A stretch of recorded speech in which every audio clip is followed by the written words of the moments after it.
ជំរាបសួរស្តីបងប្អូនទាំងអស់គ្នាថ្ងៃនេះខ្ញុំមានវីដេអូមួយនឹងបង្ហាញបងប្អូនទាំងអស់គ្នាពីរបៀបប្រើប្រាស់ទៅលើសេវាកម្ម TikTok ជាមួយនឹង website JSMM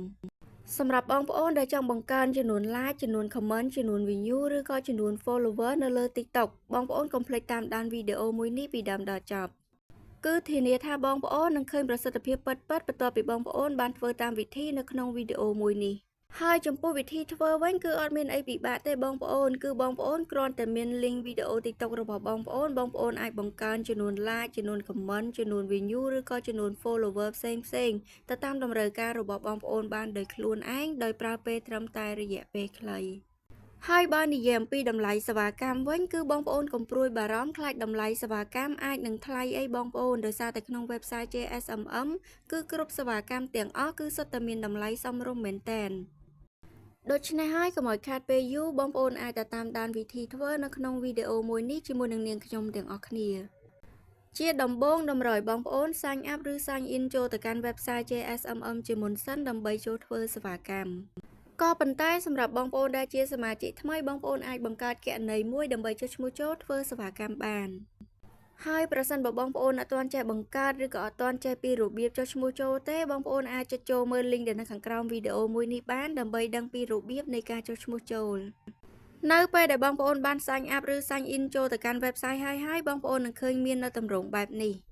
បន្ទាប់មកបងប្អូនឃើញមានពាក្យ Instagram Telegram នៅខាងក្រោមនឹងបងប្អូនអូសវាមកបងប្អូននឹងឃើញមានពាក្យថា TikTok បងប្អូនអាចចុចចូលទៅលើពាក្យ TikTok នឹងបានបន្ទាប់មកបងប្អូនអូសវាមកក្រោមបន្តិចដើម្បីចុចចូលទៅលើពាក្យថា Category ដែលនៅក្នុង Category នឹងដែរគឺវាមានសេវាកម្មច្រើនមែនតើទាក់ទងទៅនឹង TikTok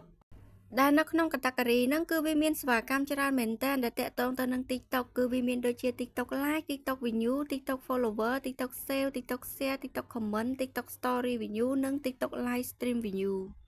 ប្រសិនបើបងប្អូនចង់បង្កើនចំនួន like នៅលើវីដេអូ TikTok របស់បងប្អូនអាចចុចចូលទៅលើសេវាកម្មដែលមានពាក្យថា TikTok Like បានហើយប្រសិនបើបងប្អូនចង់ធ្វើសេវាកម្មតាក់ទងទៅនឹងការបង្កើនចំនួន view នៅលើវីដេអូ TikTok របស់បងប្អូនអាចចុចចូលជ្រើសរើសទៅលើសេវាកម្មដែលមានពាក្យថា TikTok View បានហើយនៅខាងក្រោមនឹងទៀតគឺវាមានសេវាកម្មតាក់ទងទៅនឹងចំនួន follower តាក់ទងទៅនឹងការ boost sale boost share comment ឬក៏ story view live stream view គឺមានទាំងអស់បងប្អូនដូច្នេះហើយបងប្អូនចង់ធ្វើសេវាកម្មមួយណាបងប្អូនអាចចុចចូលជ្រើសរើសទៅលើសេវាកម្មមួយនឹងបានឧទាហរណ៍ខ្ញុំជ្រើសរើសយកមួយសេវាកម្មដើម្បីធ្វើជាការបង្ហាញជូនដល់បងប្អូនឧទាហរណ៍ខ្ញុំជ្រើសរើសទៅលើសេវាកម្ម TikTok View បន្ទាប់ពីបងប្អូនបានចុចចូលជ្រើសរើសសេវាកម្មរួចរាល់អស់ហើយបងប្អូនអាចអូសមកក្រោមបន្តិចទៀតហើយបងប្អូនចុចចូលទៅលើពាក្យថា Service សម្រាប់សេវាកម្ម TikTok View គឺវាមាន5 Service សម្រាប់ឲ្យបងប្អូនចុចចូលជ្រើសរើសប្រើប្រាស់ទៅតាមតម្រូវការរបស់បងប្អូននៅក្នុងហ្នឹងគឺវាមាន service ដូចជា TikTok View Chippy TikTok View Instant Start Fast TikTok View Max Unlimited និង TikTok View Always Stable ហើយរាល់ service ទាំងអស់គឺសុទ្ធតែមានតម្លៃស្រាប់នៅលើនឹងតែម្ដងមិនត្រឹមតែប៉ុណ្ណោះគឺវាមានតម្លៃសមរម្យមែនទែនបងប្អូនហើយចំពោះ quality របស់ service ទាំងអស់នោះវិញគឺសុទ្ធតែធានា quality ជូនដល់បងប្អូនដូចគ្នាដូច្នេះហើយប្រសិនបើបងប្អូនស្រឡាញ់ពេញចិត្តទៅលើ service មួយណាបងប្អូនអាចចុចចូលជ្រើសរើសប្រើប្រាស់ទៅលើ service មួយនឹងបានសម្រាប់ខ្ញុំធ្វើជាឧទាហរណ៍បង្ហាញដល់បងប្អូនគឺខ្ញុំជ្រើសរើសទៅលើ service TikTok View Chippy នៅពេលដែលបងប្អូនបានចុចចូលជ្រើសរើស service រួចរាល់អស់ហើយបងប្អូនអូសវាមកក្រោមបន្តិចទៀតហើយបងប្អូននឹងឃើញមានពាក្យ link នៅខាងក្រោម service ហ្នឹងដែលនៅត្រង់កន្លែង link នេះផងដែរគឺជាកន្លែងសំខាន់ជាងគេបំផុតនៅក្នុងវីដេអូមួយនេះគឺតម្រូវឲ្យបងប្អូនចូលទៅ copy link វីដេអូ TikTok របស់បងប្អូនចូលដើម្បីទាញយក link វីដេអូ TikTok របស់បងប្អូនបានបងប្អូនចូលទៅកាន់ account TikTok របស់បងប្អូនជាមុនសិនមកហើយបន្ទាប់មកបងប្អូន select ចូលទៅលើវីដេអូណាមួយដែលបងប្អូនចង់បង្កើនចំនួន view ឧទាហរណ៍ខ្ញុំជ្រើសរើសទៅលើវីដេអូមួយនេះហើយនៅលើវីដេអូ TikTok របស់បងប្អូននឹងឃើញមានចំណុចត្រេ3តូចទៅត្រង់កន្លែងនេះបងប្អូនអាចចុចចូលទៅលើត្រេ3តូចនឹងបាន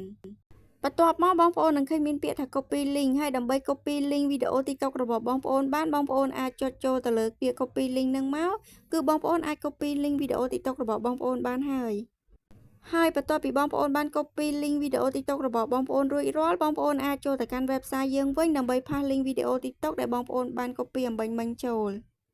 ហើយបន្ទាប់ពីនឹងមកទៀតនោះគឺបងប្អូនអាចចូលទៅបំពេញចំនួន view ដែលបងប្អូនចង់បង្កើនឬក៏បងប្អូនចង់ boost នៅខាងក្រោមនេះបានដែលនៅក្នុងហ្នឹងគឺបងប្អូនអាចដាក់ចំនួន view បានចាប់ពីចំនួន100 view ឡើងទៅ ដូច្នេះហើយបងប្អូនអាចដាក់ចំនួន view ដែលបងប្អូនចង់បួសទៅតាមតម្រូវការរបស់បងប្អូនបានចំពោះឆាតនៅខាងក្រោមនេះវាគឺជាតម្លៃសេវាកម្មនេះទៀតសោតគឺវានឹងគិតឲ្យបងប្អូនអូតូទៅតាមចំនួន view ដែលបងប្អូនបានដាក់នៅខាងលើជាឧទាហរណ៍ដូចខ្ញុំបានដាក់ត្រឹមចំនួន100 view អញ្ចឹងតម្លៃសេវាកម្មគឺស្មើនឹង 0.00111 សេន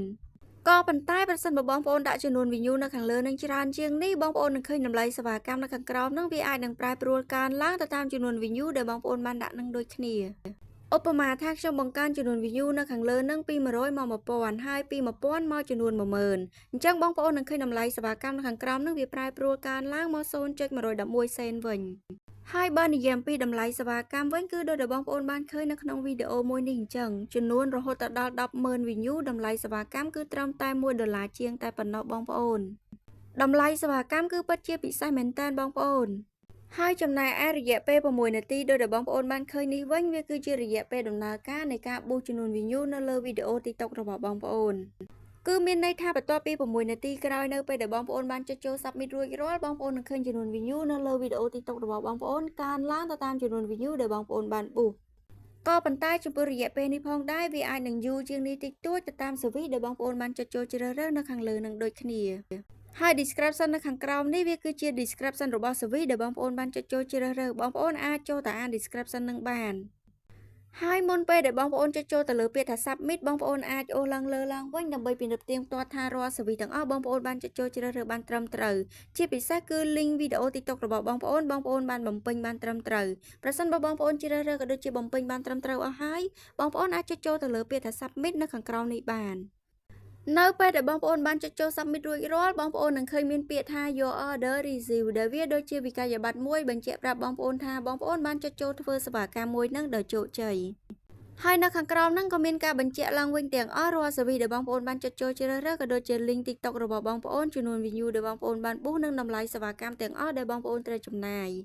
ដូច្នេះហើយបងប្អូនអាចពិនិត្យទៀងទាត់សារឡើងវិញនៅត្រង់កន្លែងហ្នឹងបាន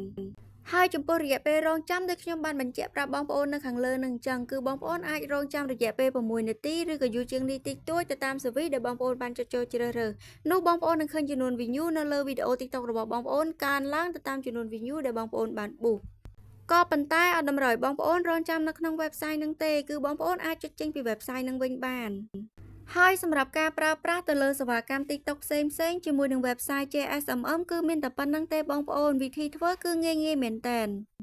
បងប្អូនអាចសាកល្បងធ្វើតាមវិធីនៅក្នុងវីដេអូមួយនេះបានធានាថាបងប្អូនចំណាយតិចប៉ុន្តែបងប្អូននឹងទទួលបានការចំណេញយ៉ាងច្រើនដូច្នេះសម្រាប់វីដេអូថ្ងៃនេះក៏ដល់ទីបញ្ចប់ដែរបងប្អូនប្រសិនបើបងប្អូនមានចម្ងល់នៅត្រង់កន្លែងណាមួយបងប្អូនអាច comment នៅខាងក្រោមវីដេអូមួយនេះបានអរគុណបងប្អូនសម្រាប់ការតាមដានវីដេអូពីដើមដល់ចប់ហើយក៏សូមអធិស្ឋានផងដែរប្រសិនបើមានពាក្យពេចន៍ខុសឆ្គងឬក៏សំឡេងរំខានណាមួយជម្រាបលាបងប្អូនជួបខ្ញុំនៅវីដេអូក្រោយ